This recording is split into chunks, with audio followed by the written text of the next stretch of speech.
साथिया नहीं जाना कि जीना लगे, साथिया नहीं जाना कि जीना लगे।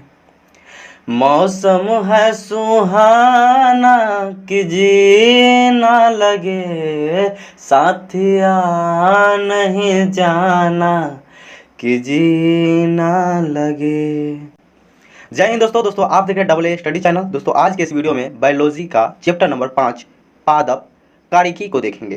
तो चलिए स्टार्ट करते हैं। हम लोग का फर्स्ट नंबर क्वेश्चन क्या करा है, परासरण की परिभाषा है।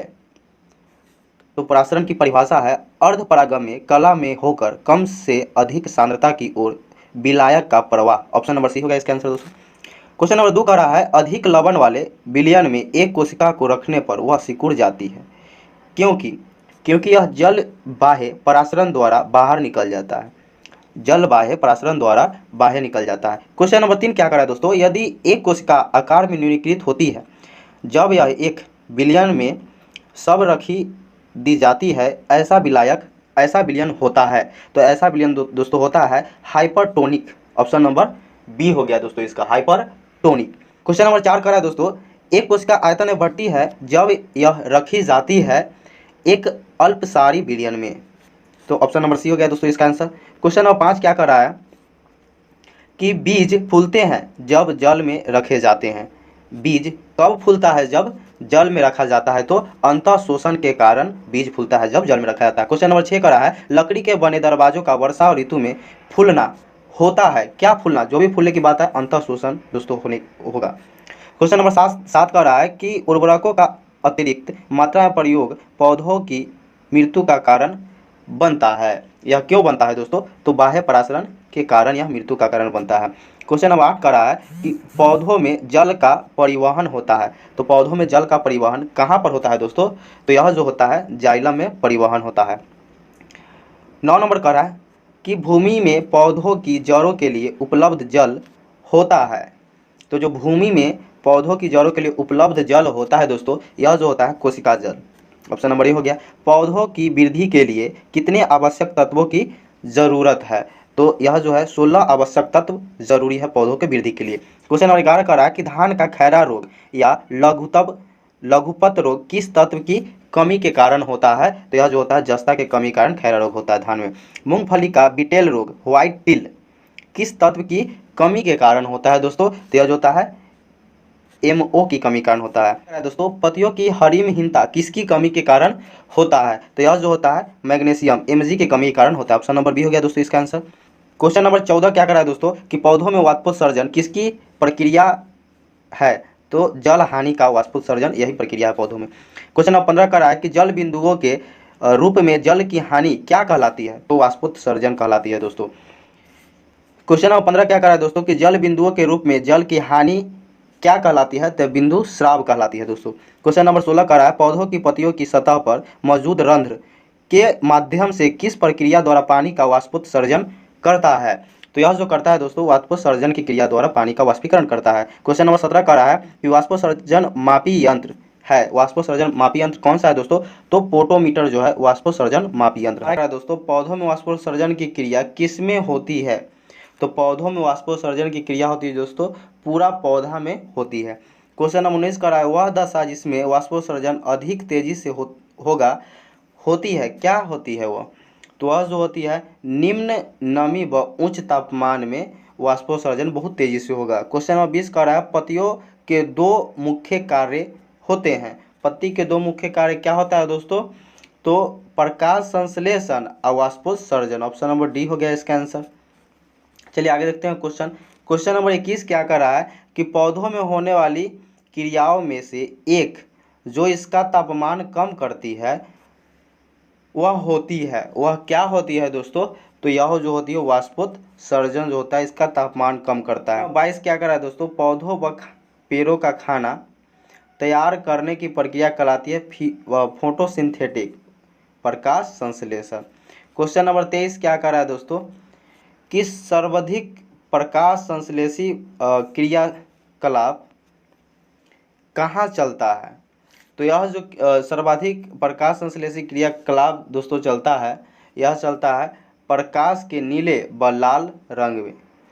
ऑप्शन नंबर ए हो गया। निम्नलिखित में से कौन सा ऊर्जा रूपांतरण प्रकाश संश्लेषी नामक प्रक्रिया में होता है? तो यह जो होता है दोस्तों प्रकाश ऊर्जा से रासायनिक ऊर्जा में परिवर्तित होता है। क्वेश्चन नंबर 25 क्या करा दोस्तों? किस क्रिया के फलस्वरूप पौधों में ऑक्सीजन का निकास एक कार्बन डाइऑक्साइड का अवशोषण होता है? तो यह जो होता है दोस्तों प्रकाश संश्लेषण की क्रिया में होता है। दोस्तों क्वेश्चन नंबर 26 का रहा है कि प्रकाश संश्लेषण के लिए किसकी जरूरत होती है?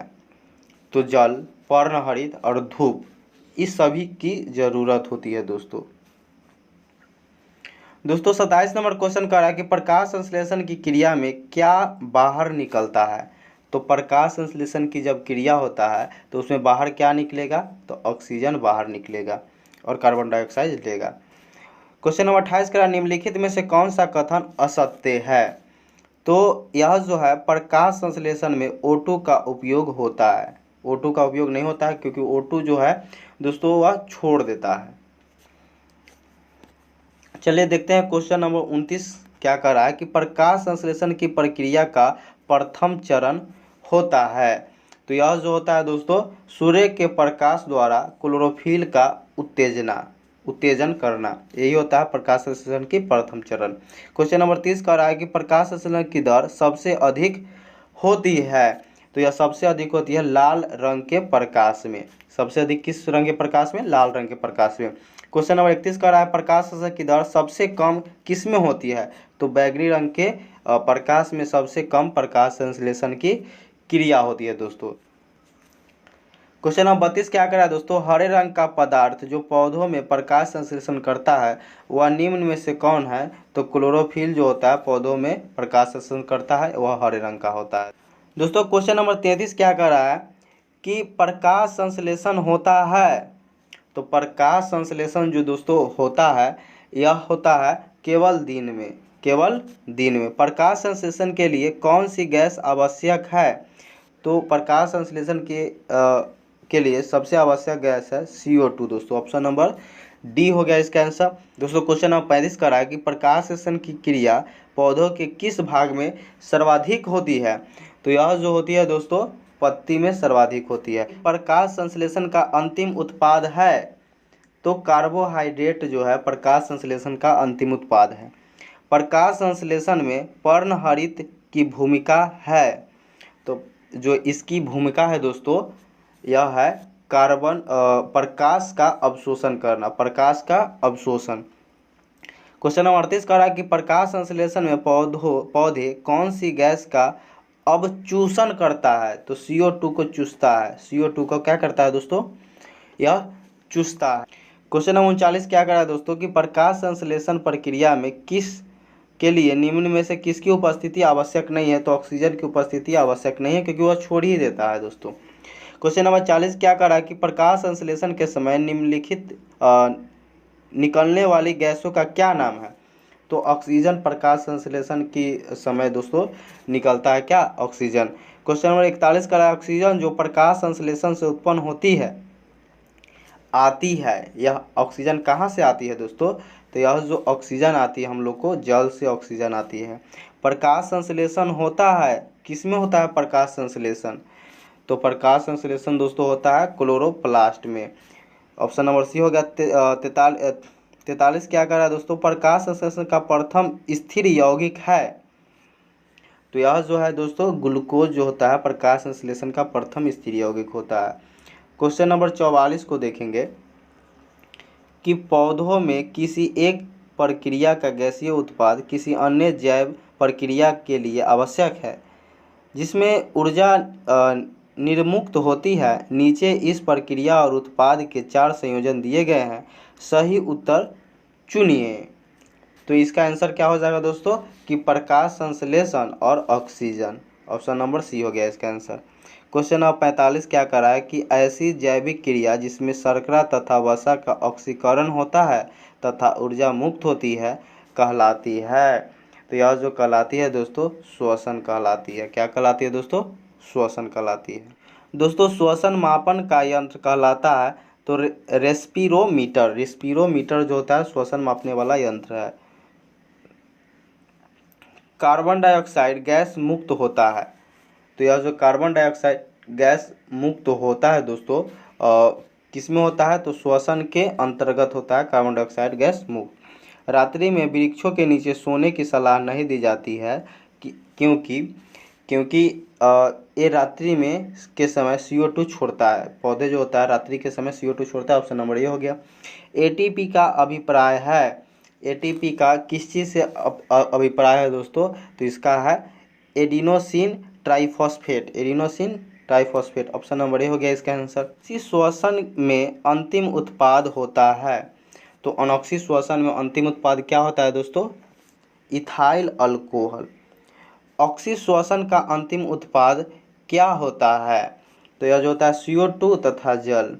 भूमि में अधिक गहराई पर बोए गए बीज प्रायः अंकुरित नहीं होते हैं क्योंकि यह क्यों अंकुरित नहीं होता है? इन्हें वायु नहीं मिल पाती है। तो 52 का आंसर ए हो गया दोस्तों। क्वेश्चन नंबर 53 क्या कर रहा है दोस्तों? कोशिका के भीतर श्वसन का केंद्र होता है। तो कोशिका के भीतर श्वसन का केंद्र कौन सा होता है दोस्तों? माइटोकॉन्ड्रिया। माइटोकॉन्ड्रिया जो होता है कोशिका के भीतर श्वसन का केंद्र होता है। ग्लाइकोलिसिस का अंतिम उत्पाद क्या है? तो यह जो है पायरुविक अम्ल। निम्न में से कौन सा पादप हार्मोन है? तो साइटोकाइनिन जो हो जाएगा पादप हार्मोन है। 2,4-D है एक खरपतवार नाशक। क्वेश्चन नंबर 57 क्या कर रहा है दोस्तों? हार्मोन के संबंध में निम्नलिखित में से कौन सा कथन सही है? तो यह जो हो जाएगा उपयुक्त सभी सही हो जाएगा दोस्तों। तो इसमें क्या क्या होता है? यह एक विशेष कार्बनिक यौगिक है जो लघु मात्रा में वृद्धि एवं उपापचय क्रिया को प्रभावित एवं नियंत्रण करते हैं। ठीक है। इन्हें वृद्धि नियंत्रक पदार्थ भी कहते हैं। ठीक है। इसका प्रभाव विभिन्न सांद्रता और विभिन्न अंगों पर अलग अलग पड़ता है। तो इसका ऑप्शन आंसर कौन हो गया दोस्तों? ऑप्शन नंबर डी हो गया इसका आंसर। क्वेश्चन नंबर 58 क्या करे दोस्तों? इंडोल एसिटिक अम्ल क्या है? तो यह जो है दोस्तों ऑक्सीन है। क्या है? ऑक्सीन है। ऑक्सीन से संबंधित कौन सा कथन सही है? तो यह इसके कारण पौधों में शीर्ष प्रमुखता होती है। यह पत्तियों का विलयन रोकता है। यह खरपतवार को नष्ट करता है। ठीक है दोस्तों। तो इसका ऑप्शन नंबर डी हो गया इसका आंसर। चलिए आगे देखेंगे। क्वेश्चन नंबर 40 क्या कर रहा है कि किस पादप हार्मोन के छिड़काव से अनिषेक फल प्राप्त किए जाते हैं? तो यह जो होता है ऑक्सीन के छिड़काव से अनिषेक फल प्राप्त किए जाते हैं। क्वेश्चन नंबर 61 कर रहा है निम्नलिखित में से कौन सा हार्मोन पादप कोशिका को इस प्रकार बढ़ने के लिए प्रेरित करता है जिससे पादप प्रकाश की ओर मुड़ा हुआ प्रतीत होती है? तो यह जो हो जाएगा दोस्तों ऑक्सीन हो जाएगा। कोशिका विभाजन में मदद करने वाला पादप हार्मोन। कोशिका विभाजन में कौन सा पादप हार्मोन मदद करता है? तो साइटोकाइनिन जो होता है कोशिका विभाजन में मदद करता है।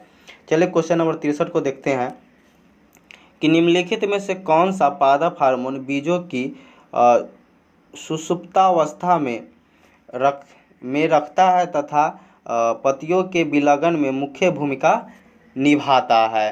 तो यह जो हो जाएगा दोस्तों एब्सिसिक एसिड हो जाएगा। क्या हो जाएगा? Abscisic acid.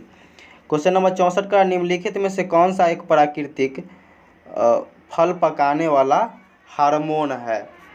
तो एथिलीन जो हो जाएगा दोस्तों फल पकाने वाला हार्मोन है प्राकृतिक। ठीक ना। क्वेश्चन नंबर 65 का प्रकाशानुवर्ती संचलन किसके द्वारा नियंत्रण किया जाता है? तो यह जो होता है दोस्तों ऑक्सीन के द्वारा नियंत्रण होता है। क्वेश्चन नंबर 66 क्या कर रहा है दोस्तों कि पादप वृद्धि हार्मोन जिबरेलिन किससे निकाले जाते हैं? तो यह जो निकाले जाते हैं कवक से निकाले जाते हैं जिबरेलिन। नंबर 67 क्या कर रहा है दोस्तों निम्न में से कौन सा एक खरपतवार मारक है? तो 2,4-D जो है खरपतवार मारक या खरपतवार नाशी कह सकते हैं आप लोग। क्वेश्चन नंबर 68 का रहा है पादप वृद्धि अनुमापन के साथ किस भारतीय वैज्ञानिक का नाम जुड़ा हुआ है। तो यह जो जुड़ा हुआ है दोस्तों जे.सी. बोस का नाम जुड़ा हुआ है। निम्न में से किस पेड़ को अपनी वृद्धि के लिए सर्वाधिक मात्रा में जल की आवश्यकता होती है।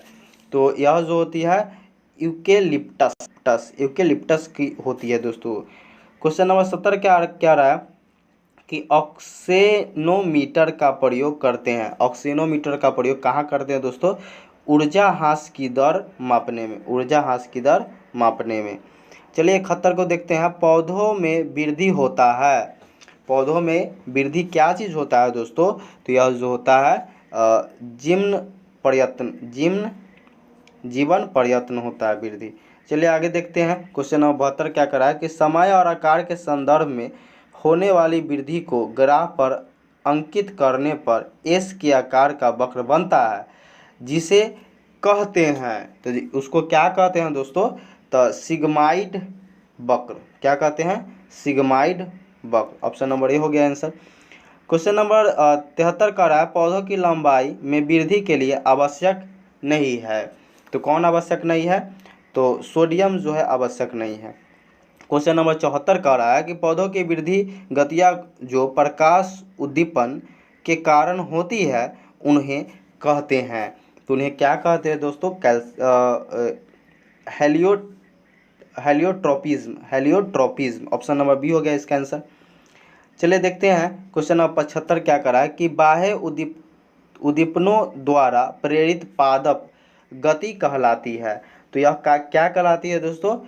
कंपानुकुंचन गति। क्वेश्चन नंबर 76 का रहा है कि स्पर्श करने पर छुई मुई पौधों की पत्तियां मुरझा जाती है क्योंकि यह क्यों मुरझा जाती है दोस्तों। तो पर्णाधार का स्फीति दाब बदल जाता है। पर्णाधार की स्फीति दाब बदल जाता है दोस्तों। ऑप्शन नंबर बी हो गया इसका आंसर। चलिए आगे देखते हैं। क्वेश्चन नंबर 77 दोस्तों। क्वेश्चन नंबर 77 क्या कर रहा है छुई मुई की पत्तियां में गति होती है। किस प्रकार की छुई मुई की पत्तियां में गति होती है दोस्तों। कंपानुकुंचन गति होती है। क्वेश्चन नंबर 78 क्या कर रहा है दोस्तों। सूर्य के प्रकाश की ओर बढ़ते हुए परारोह का मुड़ना कहलाता है। क्या कहलाता है दोस्तों। तो यह जो कहलाता है हिलियोट्रोपिज्म। ऑप्शन नंबर सी हो गया इसका आंसर। किसी आधार के चारों ओर मटर के परतान का लिपटना एक अच्छा उदाहरण है। किसका अच्छा उदाहरण है दोस्तों। तो यह जो है स्पर्शानुवर्तन का उदाहरण। ऑप्शन नंबर ए हो गया इसका आंसर। चलिए आगे देखते हैं। क्वेश्चन नंबर 80 क्या कर रहा है कि सनड्यू तथा बीनस फ्लाई ट्रेप कीटभक्षी पौधों में गति होती है। किस प्रकार की गति होती है दोस्तों इस प्रकार के पौधों में। तो स्पर्शानुकुंचनी गति होती है दोस्तों। नंबर 81 क्या करा दोस्तों जड़े घनात्मक भूमियानुवर्तन होती है। यह क्यों होती है दोस्तों। यह किस प्रकार होती है दोस्तों। तो यह जो होती है अधिकांश होती है जड़े जो घनात्मक भूमियानुवर्तन होती है। क्वेश्चन नंबर 82 कहता है सूर्यमुखी के सौर ट्रैकिंग सूर्य की दिशा में विचलन को कहा जाता है। तो इसको कहते हैं दोस्तों सूर्यानुवर्तन। ऑप्शन नंबर डी हो गया इसका आंसर। चलिए आगे देखते हैं। क्वेश्चन नंबर 83 क्या करा है कि मृदा द्वारा जल के अवशोषण से संबंधित सिद्धांत क्या है। तो यह जो है दोस्तों कोशिका क्रिया जिस रूप में पौधे नाइट्रोजन प्राप्त करते हैं वह किस रूप में पौधे नाइट्रोजन प्राप्त करते हैं दोस्तों। नाइट्रेट के रूप में। क्वेश्चन नंबर 85 क्या करा दोस्तों कि पौधों में पत्तों के पृष्ठ पर पाए जाने वाले लघु छिद्र का नाम क्या है। रंध्र है इसका नाम दोस्तों। ऑप्शन नंबर बी हो गया। क्वेश्चन नंबर 86 का रहा है कि बौने पौधों को किसके अनुप्रयोग से लंबा किया जा सकता है दोस्तों। तो इसका किसका प्रयोग करें तो यह लंबा हो जाएगा। तो जिबरेलिन्स का प्रयोग करें तो यह जो क्या लंबा हो जाएगा दोस्तों। पशुओं में हीमोग्लोबिन के सदृश पौधों में कौन सा अणु होता है। तो यह जो होता है क्लोरोफिल होता है। तो चलिए दोस्तों आज